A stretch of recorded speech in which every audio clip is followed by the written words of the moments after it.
Ay, sa una palang daan sa ilang gibuhat sa ako wala ra na katunga inyong mga pangbash. Excuse me.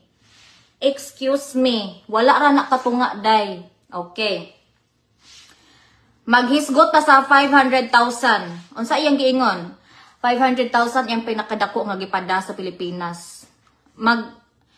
Okay, tinuod man day na $500. Pero ang katong $500 day, nag-live ko adto day, nag-live ko sa TikTok kay hilig man ko live ba. Hilig ko live. Ning kalit siya tawag day. Asong cellphone ako usa sig balhin ako ang live kay tawag siya. Oh, asa man ka? Ayaw saba sa live day. Ay saba sa live ana. Mutong pag-uan ako nga naman.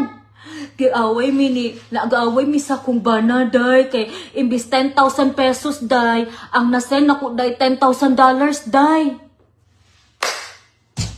Yes, emotional damage pa day kuwang pana mo nang maghuwat siya sa letter sa kuan mo abot sa ilang bay kay katuod ko sa ilang bay busit siya, ha?